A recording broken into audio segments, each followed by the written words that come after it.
Hello guys, and welcome to Sportzian. Welcome to our season preview, F1 season preview 2022. Joining me is Shrikant. Hey Shrikant. Hey Hemant, nice meeting you. So as you all know, Shrikant is a Mercedes fan, Mercedes F1 AMG fan, and it has been a quite difficult couple of months for Shrikant. So Shrikant, do you remember what we predicted last season? What would have happened? Yeah. I know what we have predicted. I was wishing that it wouldn't come true, but the way it came true was really heartbreaking. I don't know if you would believe, Hemant, literally I threw my mobile out on that last lap when Verstappen passed Hamilton. And it was such a shamble thing, like no clear rules or communication, nothing, but yeah. Whatever happened. Yeah, but to be honest, last season was one of the best season in the past decade and a half. After 2006, when Alonso, Schumacher, Kimi Raikkonen fight, last season was the closest since Vettel started dominating those 4 years and Hamilton's 4 years of dominance. Last season was one of the best. And in hindsight, I think Verstappen was the right winner, although Mercedes are the team champions. But anyhow, as a Lewis fan, it is stinging and still will always sting for me. So, yeah. Well, but if you ask me, I would say, it was a great season for two drivers and two teams, but I wouldn't rate last year's season as the greatest season of F1. For me, still, it would be 2010's season where, going into the last round, there were four drivers in contention in the Abu Dhabi. It was a pretty close season, but if you look at halfway down this season, during the summer break, I did not expect Hamilton to be in the race, in the contest. Up until that Silverstone mishap, the previous races, Verstappen was just breezing through. The Austrian races, I still remember, the car was so good, and I don't think Hamilton had a chance, but Mercedes, they put more emphasis on the 2021 car. They've brought in some developments and all, but I've seen one of the greatest races, Sao Paulo. I don't think I would have seen any driver coming back from the back of the grid to winning the race. That was something jubilant, and I guess that was the best race any driver have driven. But we can't dwell much on the past. But it is good that he's back racing. There were stories evolving that he would come back, and it would have been. I wouldn't have surprised if he didn't come back racing, because as you said, everything was thrown out of the window. Nobody understood what Michael Massey was thinking, letting just the cars between Hamilton and Verstappen pass. And everybody once that happened, everybody know what is going to happen. Verstappen was on fresher, softer tires, where Hamilton was on an aging hard tire. He couldn't do much. But it has been a great season. So then 2021 is done. Whatever the advantages Mercedes have had in the turbo hybrid era is gone. The engines are locked. The engine is pretty much the same, but the aero rules, the downforce, everything is tossed out. So yep. No, we can specifically tell that this is a new beginning to Formula One from management, where now, unfortunately, Mr. Massey is no longer there. I don't blame him. I don't put 100% of the blame on him as well, because that was current situation and he was the only person having to make the decision. But anyhow, they have made a multitude of changes within how the management structure of the FIA works. So now there are two race directors with multiple host of stewards for each of the race. So that is well and good. And apart from that, obviously, the cars are the biggest talking point themselves. Strikingly new. Especially the Mercedes with no side spots in the second Bahrain test was like something that was not expected to see, even in the ground. I don't think, even going back 40-50 years, we have not seen a car without any side pods or as minimal side pod as Mercedes has.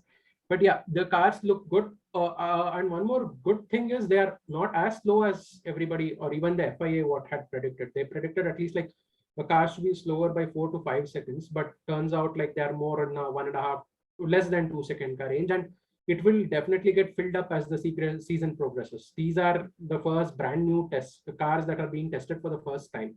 And as the season progresses, they'll definitely get much faster. And I think this 1.5 2 second gap will definitely be covered by the end of the season, if not completely by most of it.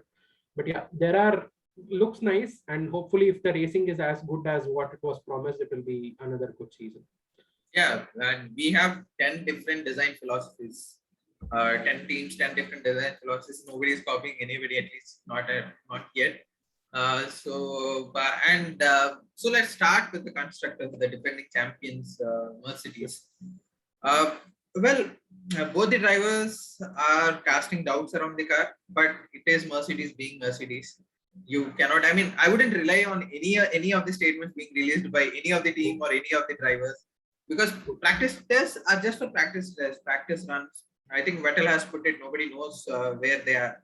No, and it doesn't matter if you're P1 in a practice test or a P20 in a practice test. But all that matters is this weekend in Bahrain, who is going to come on top.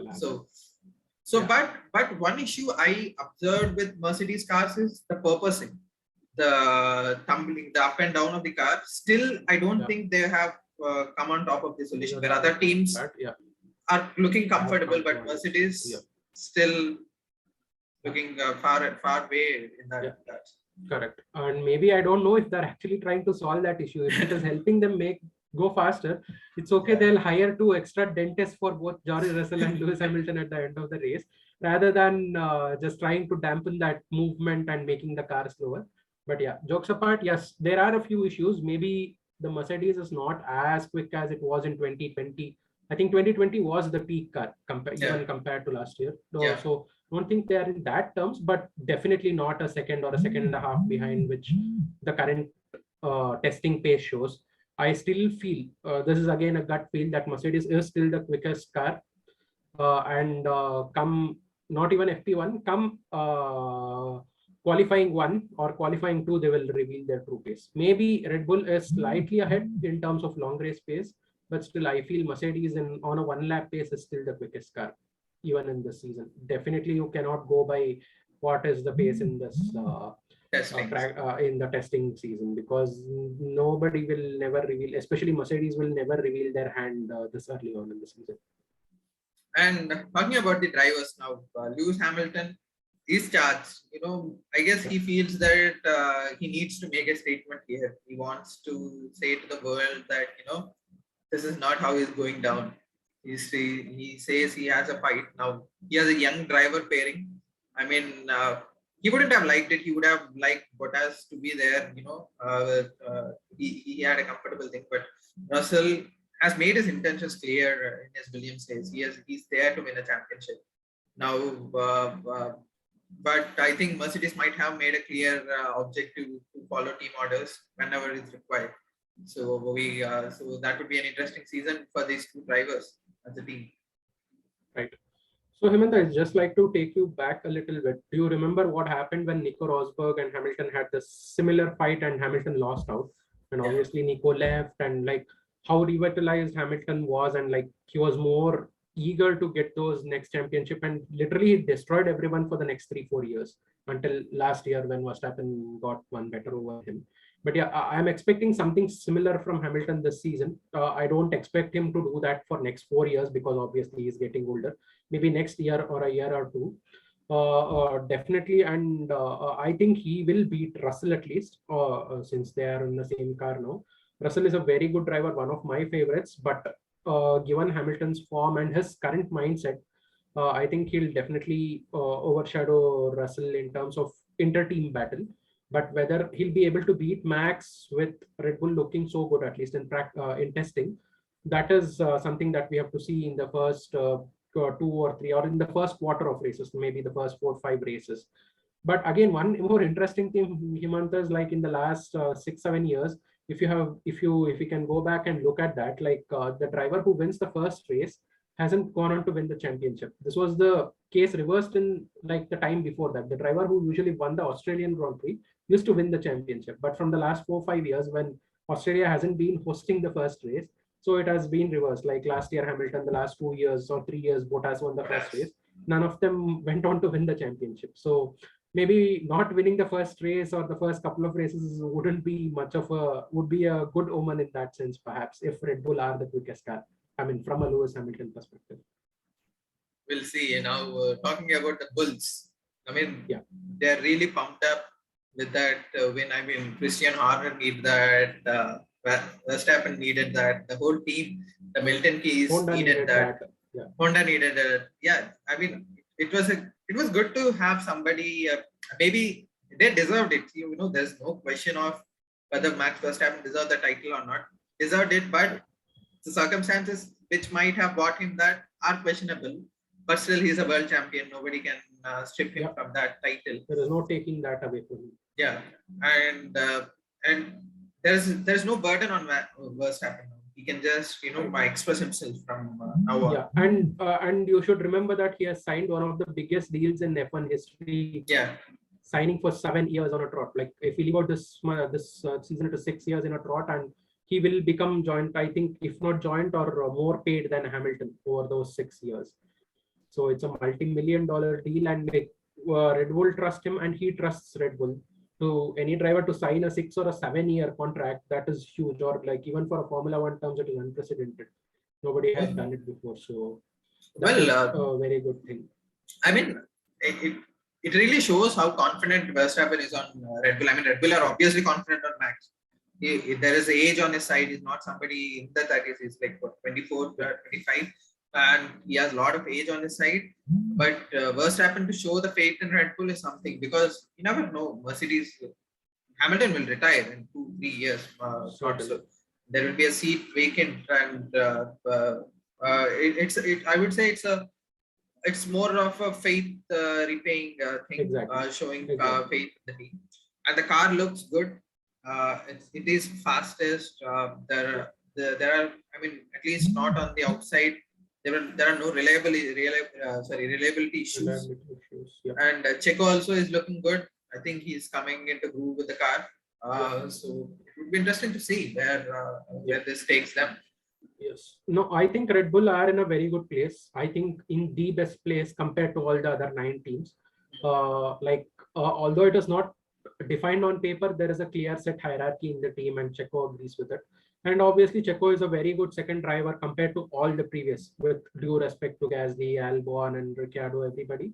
He is maybe not Ricciardo, but still, compared to the last 2-3, he is the best number 2 that has been in Red Bull, with consistent point scoring capability. And I honestly think it is still Checo that won Verstappen the World Championship in the way that he defended Lewis in the last race. So if it was Gasly or Albon, maybe there would have been a different outcome from that race. So yeah, there is much more clear and a well-settled mentality in the whole Red Bull team. Everybody knows what they want, what is to be done, and who is their man and who will get them the championship. Maybe their next aim obviously will be to pair that drivers championship with teams championship, and they will be gunning for it. And Checo is also up for it. So yeah. Well, I guess Checo's race pace is nothing unquestionable. I mean, on come a race day, whichever position he's starting from, he has been really good. But qualifying pace has been something that has been bothering him, because he's not qualifying that high up in the order. He's not there with Max in that qualifying pace. But yeah, Max shows everything to Checo. I mean, the way he defended Hamilton, not only in the last race, even in Sao Paulo, Brazil. There was a lot of good defense that Checo has shown. I don't think I think that was the missing thing. Bottas not being up there for the Mercedes have costed Hamilton the trophy, and last year. And it was vice versa for Red Bull. Now, moving on to the Scarlet Red team, the age-old horses Ferrari. I mean, everybody in the paddock, even the F1 journalists, I think every F1 team is talking about how good Ferrari is. They were the team. I mean, we are not sure about the pace, but there were no reliability issues. They were pretty solid. Both Carlos and Charles are really good. But I feel that might come as a bad thing for the team, because both the guys are not going to back out. I mean, last year both know that they're not fighting for anything, so they were following team orders and all. But if they know that the car is good and everything is in place, then I don't think it will be difficult to keep a leash on both the drivers, considering if it comes to that, bringing the World Championship back to no. No, I mean, I agree that both of them are cutthroat drivers and want to win the championship for themselves as well as for Ferrari. But in my reckoning, they're slightly different compared to, say, Verstappen Ricciardo kind of a battle, if you can remember, or definitely the Senna Prost teammate rivalry. I think both of them, although being very young, have a mature head on their shoulders. At least in the first half, or at least in the first 2/3 of the season, it will be more sensible, even if say Ferrari are 1 and 2, say Charles is 1 or Sainz is 2. I think they will maintain that relationship and give each other that benefit of doubt and that respect on track to like help the team come to the front of the table. At least Sainz is, in my opinion, is more mature in that sense. Although he idolizes Fernando Alonso, I don't think he's as rash as Fernando is. So I don't think there'll be much of an issue. But obviously, once the heat starts to kick in, if they both are in the race for the championship by the last third of the season, definitely we'll see more incidents on track. But I don't think it will be like Verstappen, Ricciardo, and a Hamilton Rosberg kind of that level of an issue for their Matteo Binotto in that perspective. Well, you never know. Science want to repeat what is ideal might not have able to achieve at Warner basically. So, but Ferrari looks in a good place. Still, we need to see like how far they'll be reaching out in this championship. Now, moving on to the orange papaya team, McLaren. I mean, if you ask me, they look good. But there were some front-breaking issues that Lando was complaining, and I think they've still not come grips with that. What to do with that issue? And one more big point of talking is, I think you know that Daniel is come down with COVID now. He is tested positive day before yesterday, so his participation in the first race is doubtful. And apart from that, he did not have a single lap in the second testing, which was more important. But anyhow, Lando did a good job on covering it for him. Obviously, driving for 6-7 hours a day, 3 hours, 3 days continuously in that grueling heat in these new porpoising cars, which keep bumping you up and down, is difficult. But Lando did a good job. But yeah, as you told, I don't think McLaren are exactly in that sweet spot where they thought or expected them that they'll be. There is definitely a lot of work to be done, particularly on the, as you told, on the braking part, front braking, and maybe even they have a little bit of purposing. Obviously, all of them have, where Mercedes was the worst of it. But yeah, McLaren also have a little bit more of that issue and the things that they need to sort out on that end. But apart from that, they looked solid. Whether they will be in the top 3 is doubtful, seeing what the pace of the Ferraris and the Red Bulls, and obviously you feel that Mercedes will definitely be one of the top 3s. So Mercedes for McLaren to repeat what they did last season, they'll have to pull something out of the bag really quickly, like within the first 4 or 5 races. I still feel there is a lot of work to be done back at the factory. And also one more strange thing that I did not understand till now. I mean, obviously, I think the news is out that Oscar Piastri have signed for McLaren. I mean, although on an Alpine contract, but standby, right? Standby. Yeah. And if, I mean, I don't know if there was a delay in talks or not, because if not, they could have had him drive that car for at least one day to get grips. Because I mean, if Danny Rick is not fit enough to race in Bahrain, then I don't think, it wouldn't be fair to ask Oscar to, just come up on FP1 and start learning about the car. So I think McLaren might have been late, or they wouldn't have realized the scenario what Danny Rick was there. Maybe the test results wouldn't have come in before the time that the third day of testing was concluded. So, yeah. But it's a big season for Danny Rick as well. I mean, Norris, same as Verstappen, has signed a long contract with McLaren. Sealing his seat at that British team. But Danny Rick, there were doubts last season. He had a pretty awful first season, first half of the season. Then he won at Monza, and it was great. But I guess, but no. Apart from that victory, I don't think there were many high points or highlights per se in that season. On an overall, it was slightly a disappointment, especially the first 2/3 of the season where he struggled to get in terms and grips with the car. But he improved, but that victory did not lead to that upward moving trajectory of like Ricciardo's like fifth or fourth places. Victory was one of the high points, but it did not lead to a consistent point scoring or a podium scoring streak. Hopefully, he'll be able to overcome that, and hopefully, McLaren and Zach Brown will be able to give him and Lando that car that they could put or consistently challenge for podiums, if not for victories this season. Yeah. So moving on to the Red Bull's sister team, AlphaTauri. They've had a pretty decent 2021. Yeah. I mean, Pierre was there up in the qualifying, qualifying consistently 4, 5, 6. He was there, but it's sad to see him that he's still racing for an AlphaTauri, where he really belongs in the top team. But still, and it will be difficult for them to keep him beyond next season, if you ask me, because I guess there might be discussions opening at Alpine, depending upon this season's result. But do you think like he should be awarded that Red Bull seat again?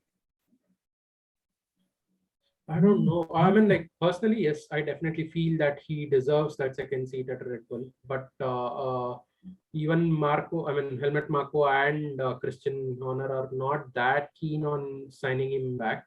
That was maybe more because of not the lack of talent or ability, more how his mentality was when he was in that second seat at Red Bull.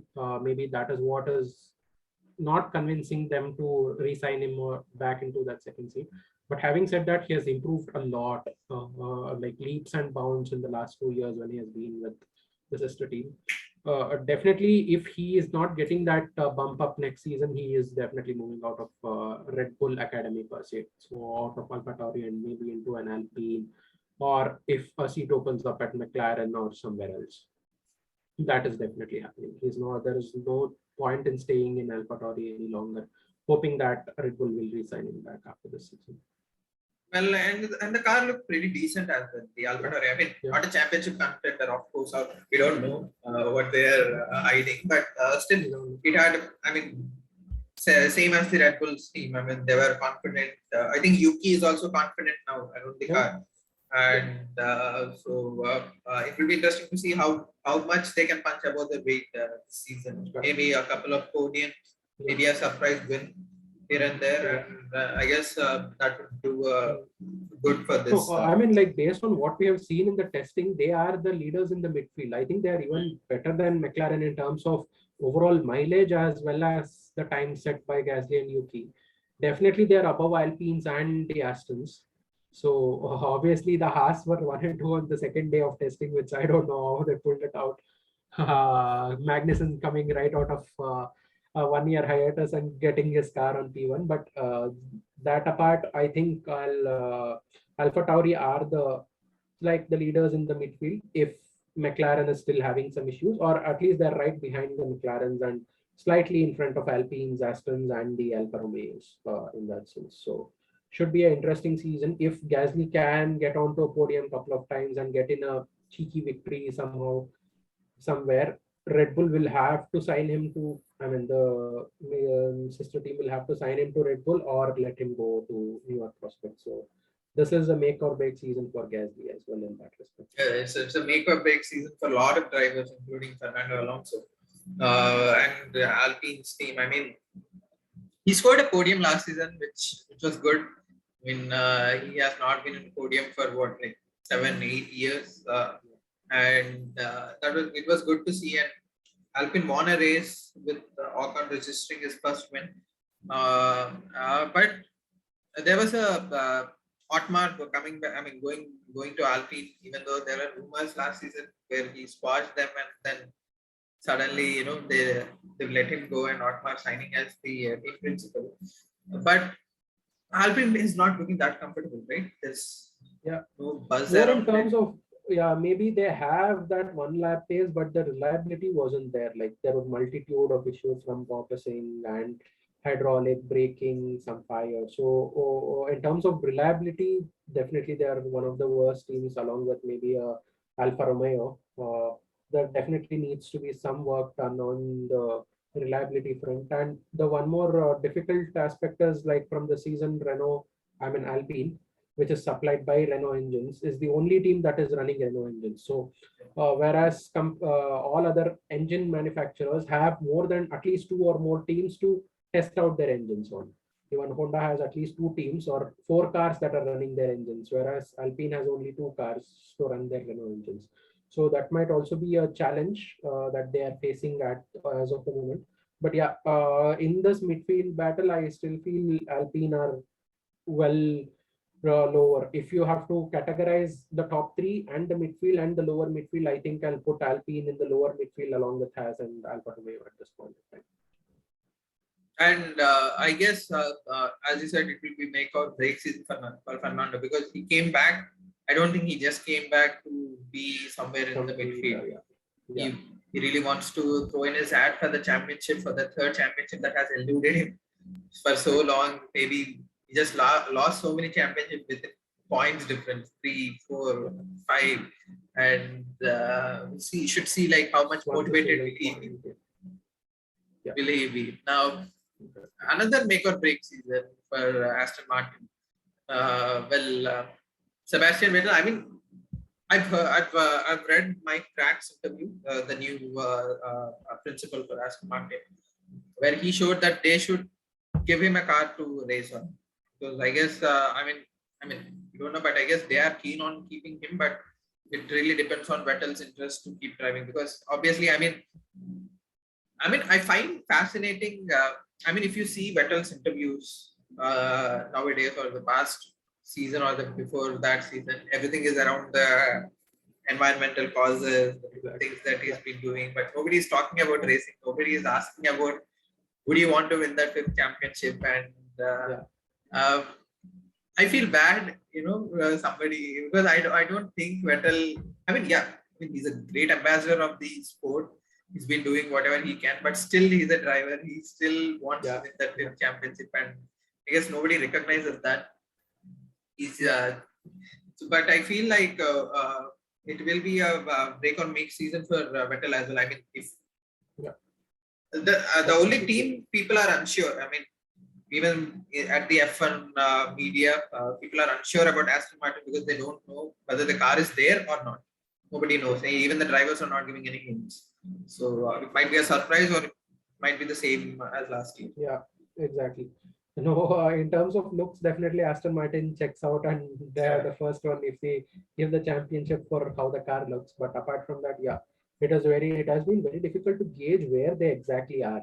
Like similar to Alfa Romeo, which hasn't done much running, Aston also faced some reliability issues, and like Vettel stopping on the grid a couple of times, Lance Stroll stopping at the end of the pits. So there is reliability issues definitely, but again, a lot of change in management now. Crack coming in, Safnar, Otmar, who was a long time team principally moving out, and the change in management. And definitely Papa Stroll will bring in all his resources to make the team the best that he can. But whether they'll be able to challenge for any podiums or victories this season, I see it highly unlikely unless there is a rain affected or some form of chaotic haphazard race where most of the top teams are out or out of the contention, to say the least. But apart from that, on a genuine pace and reliability perspective, I don't think Aston are not there yet in the range of even the McLarens or Alpha Tauri, to say the least. So it will be really difficult for them to go anywhere above 6th place, is my reckoning. It will be more a fight with the Alpines, Alfa Romeos, and I don't know if Haas's pace is really that good. Maybe a Haas and sometimes Alfa Tauri, but I think Alfa Tauri and McLaren are a little bit above in this midfield race compared to these two teams. Now we're talking about the bottom three, the Alfa Romeo, Williams, Alfa Romeo, and Haas. But Williams it's not looking promising, right? I don't think they are there. They're still struggling. I thought that maybe this season they can try something new with the new funding coming on and new driver pairing. But still, Williams are struggling. Yeah, they are. They had one of the worst red flags that was caused with that big brake blowout for Latifi. and they also are having reliability issues for a Mercedes engine team. Most of the reliability issues were for Alpine, the Renault Power team. But yeah, they are having a difficult start to the season, and they had lost most of the running time and because of that fire on the day two. So apart from that, it looked okay. Albon seemed to be settling in nicely, but still having said that, I feel that Williams has one of the weaker driver pairings along with Haas. Although with all credit to Albon and Latifi, I think that is one of the weaker driver pairings, if you say so. Along with, with at least K-Mac coming back in place of Mazepin, has a decent, at least Mick has a decent figure to look up to with tons of race experience. Same with Stroll, although Stroll has raced for 4-5 seasons now. Seb is there to guide him and guide the team. But I still feel that Williams do not have that kind of take charge and lead kind of a driver to lead them in that particular winning direction yet. So I think that is also a difficulty or challenge that they are facing at the moment, along with car not being reliable and as quick as they want to be. Moving on to the bottom two now. So Alfa Romeo, I mean, the car looks good. I like the color, the combination, and they're not white. I mean, red dominant, obviously a Ferrari engine. But I mean, there was space, you can say that, but there are reliability issues, and should understand because Ferrari is really not facing any like zero reliability issues, and these guys are like, if they run a few laps, the car comes back, says something is happening, and will stop for the entire session. And they have a completely new driver pairing with Bottas and Zhou. But I guess we can't expect much. I think Bottas might have got accustomed to fight at the back, because I mean he's been fighting at the top for so long. It will be surprising to see. Yeah, it will be difficult ask for even Bottas to adjust, at least in the first few races, where he'll be struggling to even finish the races within a lap of. It will hurt when, especially if George Russell is lapping him at midpoint of a race. It will definitely hurt and sting him. But yeah, that is how Formula One is. I mean, I don't know. I expect Alfa Romeo to score a few points. I definitely expect them to finish above Williams and Haas. If Haas's pace is not as good as what it was on that second day of final testing in Bahrain, but yeah, I am expecting them to finish above these two teams, especially with Bottas having that loads of experience behind his back. But Guan Yu Zhou might be a liability per se, maybe not as big as what Mazepin was last year for Haas, but like something similar on those lines. Like he will need time to acclimatize. But one good thing is at least he has Bottas who can help him through that. Unlike Mick and Mazepin last year, who were two rookies were put in the same team at the same time. So yeah, at least looks-wise the car looks good, but definitely they need to work on their reliability. And the first few races will be an extended testing session for Alfa Romeo rather than just a pure play race for them. At least Bahrain and till they get to like fourth or fifth race, it will be more an extended testing session and improvement session to test out different parts for them. So that is how I see the season progressing for them. And talking about us, I mean, whatever can go wrong has gone wrong. Right from, I mean, so many external factors, which, I mean, cannot blame anybody in the past, but still, there will be consequences. There are consequences, but I think there is the icing on the cake for them getting back Kevin Magnussen. I mean, nobody expected that. Everybody is thinking it might be Giovinazzi. There were talks that it might be Giovinazzi mostly or Fittipaldi, but still, I think Gunter has gone and brought his favorite guy back, Kevin. And everybody's surprised. I mean, there is space in the car, but we still don't know at what fuel levels they are running the car. What is the engine mode they're doing it at? And we don't know for any of the car, but there is space. I mean, if they are doing it to bring some sponsors, you never know. There might be. I mean, people are talking that Haas has speed now. They need sponsors because I guess Ural Kali said that to give the money back, whatever they've spent, and they need sponsors. So it might be for a sponsor attracting faces. But still, it's good publicity for us after so long. And it will be great if they can score points and all. But what happens to Mick now? I mean, I don't think. Thing is, like, I don't think Carlos and Charles going to throw away their seats. I don't think they'll be throwing away the seats. Mick is a Ferrari driver, academy driver. But still, his other choice will be to go to Alfa Romeo. Both are lurking at the bottom field. But what would we be thinking? I mean, still would we be thinking like, oh, like, okay, fine, let me learn how much ever I can, and then when that seat opens up at Ferrari, I'll be there. No, I think the best game plan or the future plan ahead for Mick would be to first thing is to try and score point or points in this season at least score those couple of points and make sure he's not the bottommost finisher. That is the best thing that can come out, because if we are saying that Haas are the slowest team even this season, and obviously all other teams, I feel like the closest competition to Mick will be Guan Yu Zhou's and the Yuki Tsunoda's, but Tsunoda obviously is in a much faster car, and we are all sure that he'll definitely score points at some point of time, if not podiums and all. So definitely it will be Zhou and maybe a Latifi and Albon. And I think Albon is a better driver, at least at the moment, compared to a Mick. So his primary target should be to score points and not be at the bottom of the pile, since mainly that Mazepin is no longer there to take that spot, with due respect to him. So that will be the case, and if he can punch above his weight and surprise other teams by taking a 7th, 6th kind of finish, 6th place kind of finishes, maybe some of the other team like maybe an Alpine, if not the top Ferraris, Mercedes and Red Bulls, which pretty likely have their drivers set for at least next 2 to 3 years, especially the Ferraris. For the next 3 years, the driver pairing is almost set. So I think it is prudent for Mick to try and emphasize more on the midfield teams, maybe an Aston or an Alpine, where Fernando and Vettel might not race for too long.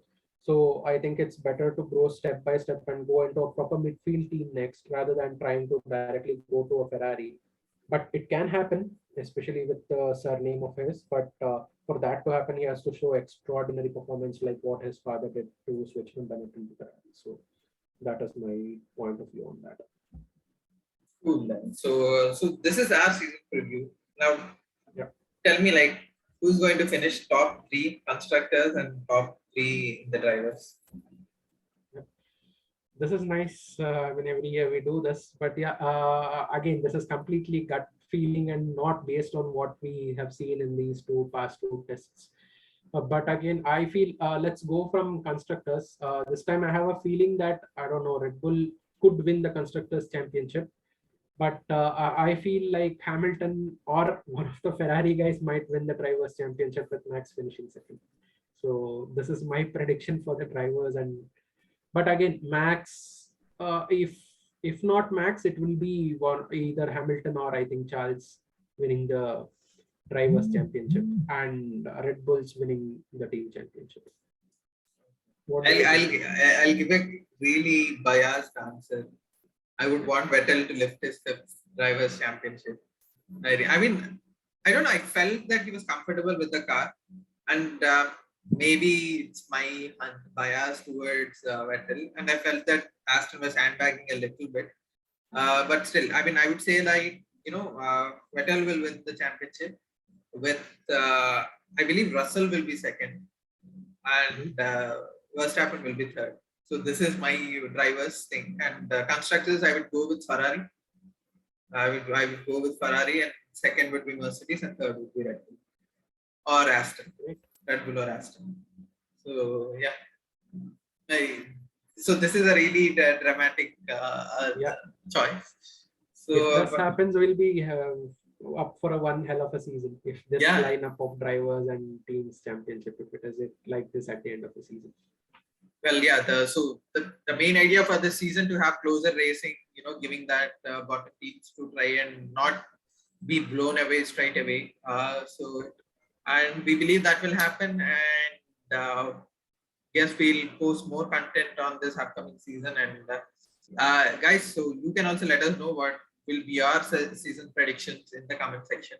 And for more such content, please like, share, and subscribe to Sportzian. Thank you. Thank you.